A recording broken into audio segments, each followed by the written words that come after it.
You don't act like the man from the stories I've heard. That's the thing about being a grandfather. I get to do all the things I wish I'd done with my children. Woo! And the things I regret. How do you tell the story of a man who loves his land so much he buries his family on it and keeps choosing it over them until it finally kills him? This is the whole story of John Dutton, summarized in 23 minutes. The story of John Dutton doesn't actually start with him. It starts with a promise made on a hill to a dying girl. In 1883, James and Margaret Dutton are leading a wagon train west when their daughter Elsa is struck by a poisoned arrow and realizes she won't survive. She chooses a quiet rise on the edge of a wide Montana valley as her resting place. James buries her there, looks out at the country around her, and decides the family will go no farther. From that moment on, the land stops being a destination and becomes a vow. The ranch that will one day be called the Yellowstone Dutton Ranch grows up around that grave, and every generation is raised on the same idea. This is where we stay, no matter what it costs. By the 1920s, that vow is already under siege.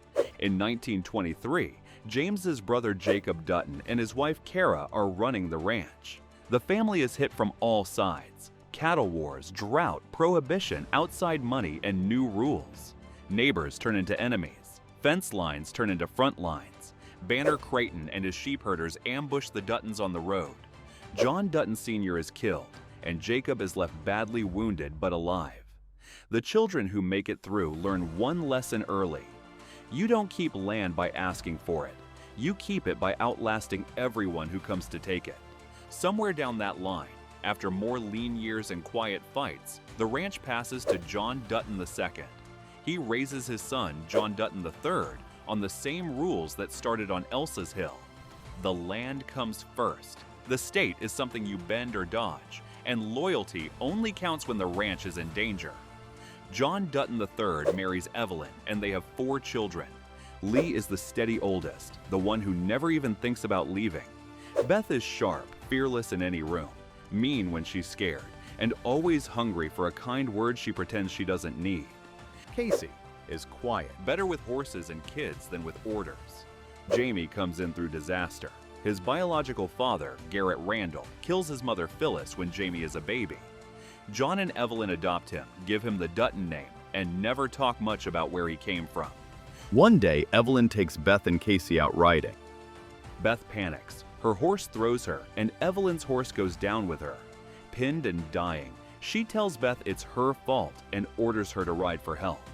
John finds his wife broken on the ground and his children frozen beside her. After that day, the house never feels completely warm again. Beth carries the blame.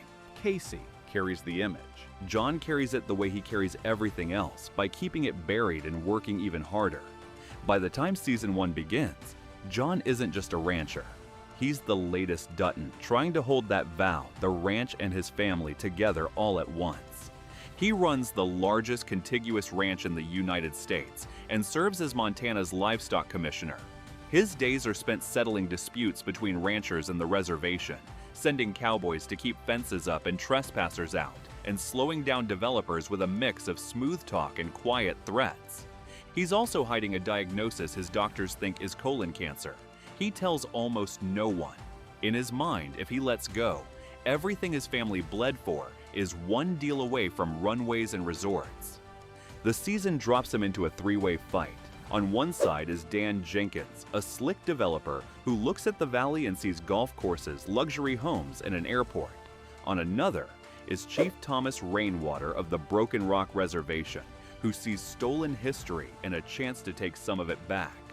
On the third is the state of Montana, watching the tax money it could make every time John refuses to sell. Inside the house, the problems are closer to the bone. Lee is on the ranch, doing whatever his father needs. Beth comes back from the city with a briefcase, a bottle, and a talent for turning boardrooms into battlegrounds. Casey has married Monica from Broken Rock, moved onto the reservation, and is trying to raise their son Tate far from Yellowstone's shadow. Jamie is the lawyer John is grooming for higher office, hoping his son's career will become legal armor for the ranch. The breaking point that season comes over cattle. Yellowstone steers wander onto reservation land. Broken rock holds on to them. John insists they're his. On paper, it's about cows. In reality, it's about who gets to claim the valley. Lee leads a group to bring the herd home. The standoff spirals into gunfire. Lee is shot and killed by Monica's brother, Robert Long. Casey shoots Robert. In a few seconds, John loses the son he always pictured inheriting the ranch and watches his youngest boy kill his brother-in-law on the same ground everyone's been fighting over. John handles it the way he always does. He covers up Robert's death to protect Casey, pushes Beth and Jamie harder to go after Jenkins, and never gathers his children to talk about the hole Lee leaves behind. He folds the loss into the story of Yellowstone and keeps going. Casey is torn between Monica's family and the pull of the ranch. In the end, he returns to Yellowstone alone, convinced it's the only way he can protect Tate's future. John doesn't dig into the reasons. He just sees another son back on the land. From the outside, Season 1 ends with John still in control. He has the office, the title, and the ranch. Inside, he's buried a son, his youngest is losing his marriage, and his illness is getting harder to hide. We've already seen the pattern. When Yellowstone is on one side and his kids are on the other, the ranch wins. If you're into full series breakdowns like this, make sure you're subscribed. We've got more Yellowstone, more Taylor Sheridan, and messy TV families coming up, so hit subscribe and stay with us. Season 2 turns that instinct into a plan. John's diagnosis changes. What looked terminal turns out to be a ruptured ulcer, serious but treatable. The clock in his head resets. Instead of planning to hand the ranch off, he tightens his grip. He pulls Casey all the way in and makes him foreman over Rip. It's a promotion and a test at the same time. Rip accepts it because he's built his entire life around John's word being law. John tells Casey that Yellowstone is his future now. What Casey wants doesn't really come up, what the ranch needs does. Jamie's path heads in the opposite direction. He's running for Attorney General with John's backing and the Dutton name behind him. When he gives a reporter an honest interview about the darker things the ranch has done, he thinks he's walking a line between truth and loyalty. John sees only betrayal. The campaign falls apart. Allies vanish. Father and son stop speaking. Desperate to fix it, Jamie kills the reporter. He comes home, confesses, and asks for help. John protects him from the law, but the way he looks at Jamie changes for good. Jamie finally understands there are parts of this family he's never going to reach. While the Duttons are fighting each other, a bigger threat moves in. Malcolm and Teal Beck, powerful casino owners with their own private muscle, decide that controlling Yellowstone is the key to controlling the valley. They don't talk about partnerships. They work through intimidation, compliant officials, and hired guns. John ends up in a reluctant alliance with Rainwater and Jenkins, men he fought in Season 1 because the Becks are willing to go further than any of them. Together, they dig up corruption and push the Becks out into the open. The Becks strike where John is most exposed. Tate. One day Tate disappears. His horse comes home without him. Casey falls apart on the porch, while John watches and finally sees what his long war looks like when it hits a child. Most fathers might consider ending the conflict here. John doesn't end it. He escalates. He sends Casey and the branded men out with one order: bring Tate home, and don't leave anyone standing who helped take him. What follows isn't a formal operation. It's a Dutton rescue. They storm the compound, kill the men inside, and find Tate alive but traumatized. The Beck brothers die for touching the family. When it's over, John holds Tate and tells him he's safe, even though everyone knows danger is built into their lives now. Later, John brings Rip a folded piece of paper. He has put Rip in his will. The boy he took in as a damaged teenager is now officially an heir. Yellowstone will belong to Blood and Brand.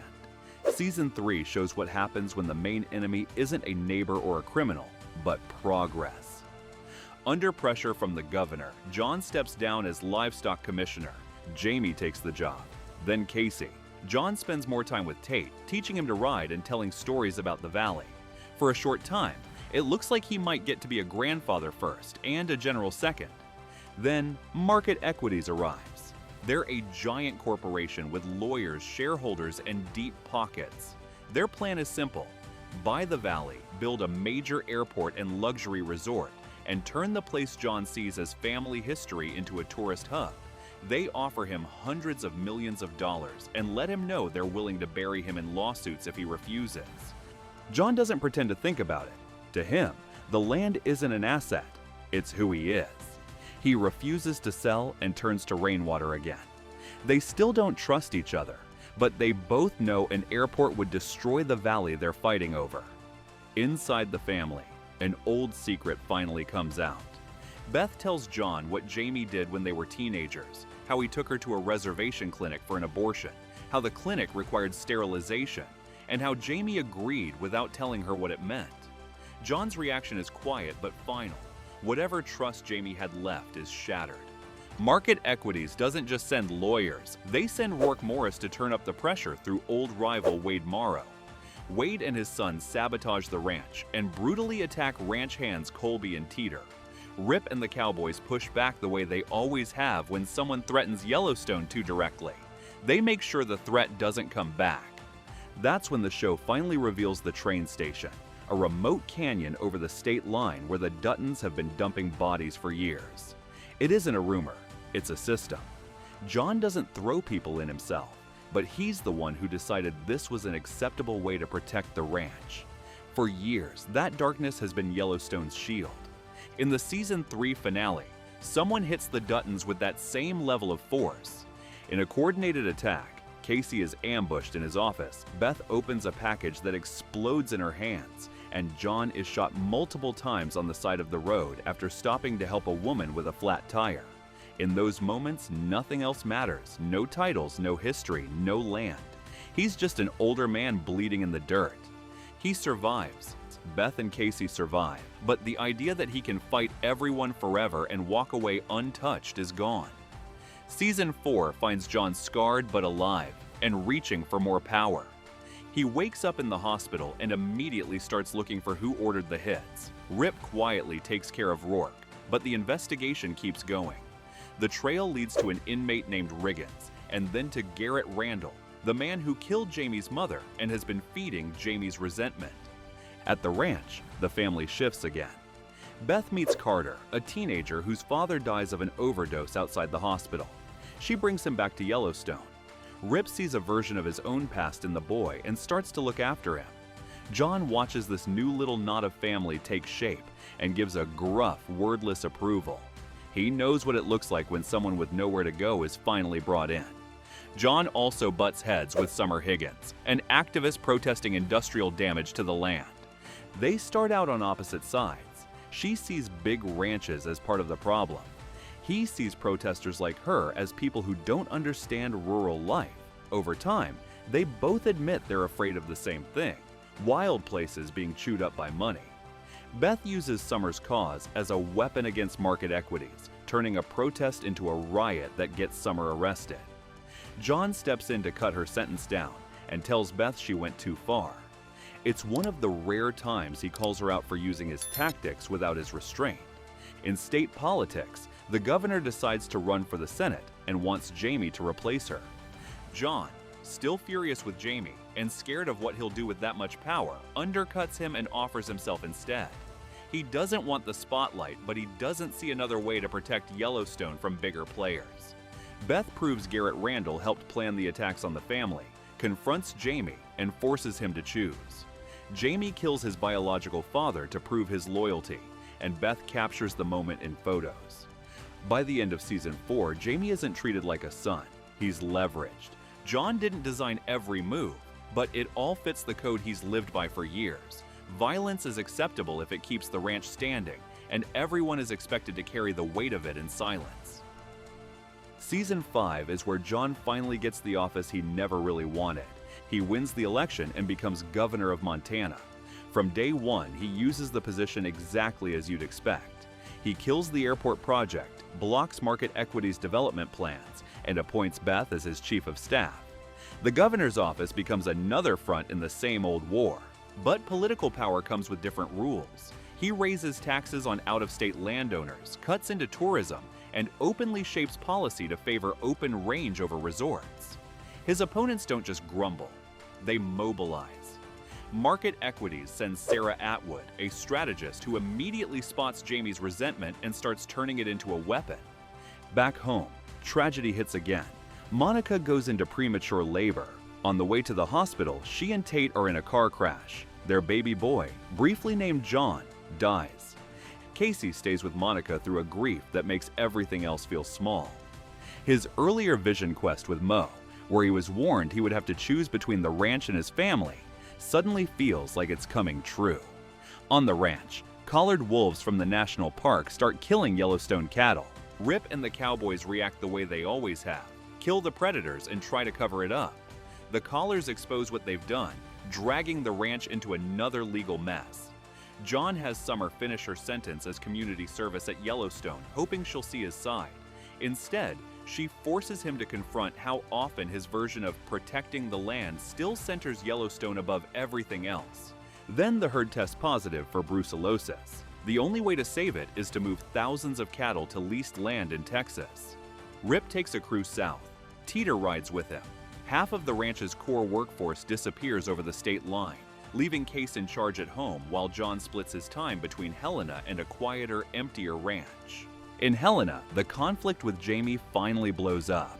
Pushed by Sarah and driven by years of anger, Jamie calls for John's impeachment.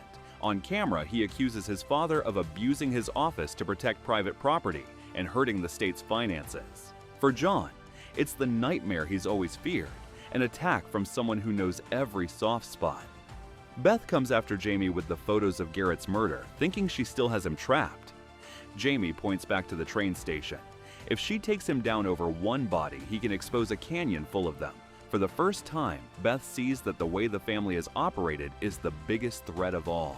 She goes to John with a brutal solution: kill Jamie. John doesn't shut it down fast enough. Through Sarah, Jamie brings in professional killers. One day, in the governor's mansion, John walks into his private bathroom and doesn't come back out. A single gunshot echoes. Security finds him on the floor with a pistol nearby. Officially, it's ruled a suicide. Later, we see what really happened. Hired assassins shot him and staged the scene. There's no last stand on horseback, no big showdown in the dirt. The man who spent his life fighting enemies under an open sky dies in a tiled room, and other people decide how the story is told. Beth and Casey never believe the official version. Rip hears the news in Texas and heads back to Montana. The ranch has lost both its patriarch and its protector in Helena at the same time. Without John, the financial reality becomes impossible to ignore. The estate tax bill on land that size is enormous. Legal costs keep piling up. Property taxes rise. Beth and Casey sell what they can: equipment, cattle, anything that isn't nailed down, but it's not enough. Casey finally admits what John never would: some battles can't be won with stubbornness and force. The law doesn't care how long a brand has been on a gate. So he looks for another way to keep the original promise. Casey goes to Rainwater with a proposal. The Duttons will sell Yellowstone to Broken Rock for $3 an acre, the same price it was worth when James first chose that hill. In return, the tribe will protect the land, refuse to divide or develop it, and write a condition that nothing permanent can ever be built there again. The only way to cross it will be on foot or horseback. For the Duttons, it means losing ownership and taking the Yellowstone sign down, but it also means there will never be an airport or resort over Elsa's grave. The valley goes back to people who were there long before the Duttons, and the land itself is finally safe from the future John feared. Beth agrees because, under everything, she wants the same thing her father did: that valley protected. She just won't lose everyone she loves to keep their name on the deed. There is one last dangerous thread: Jamie. Everything points to him as the man who opened the door for Sarah and the killers. After John's funeral, Beth confronts him. Years of resentment and hurt explode in one encounter. Jamie tries to argue his way out like he always has. Beth doesn't come to listen. They fight. It ends with Jamie dead. Rip and Lloyd take his body to the train station and let the canyon keep one more secret. Officially, people assume Jamie Dutton ran from scandal and never came back. The audience knows where he really ends up. After that, the Yellowstone Dutton Ranch as a working outfit is finished. The cowboys scatter. Some head south. Some sign on with other ranches. Teeter rides for Travis at the 6666. Jimmy and Emily keep building their life there. using what they learned in Montana without the constant war. Back in the valley, Broken Rock takes legal ownership and treats the place as sacred ground rather than a development opportunity. The Yellowstone sign comes down, but the graves stay, and the stories still ride the wind when it comes off the mountains. Casey cashes Rainwater's check and builds a smaller ranch with Monica and Tate, less famous, less cursed, and not built on constant conflict. Beth, Rip, and Carter settle on a modest place near Dillon, far from Helena and high-level power, close to the straightforward work Rip understands. Carter learns that home isn't a legendary brand, it's the people who stay when everything goes wrong. John Dutton is laid to rest beside Evelyn in the family cemetery. No cameras, no speeches, just family, cowboys, and a grave.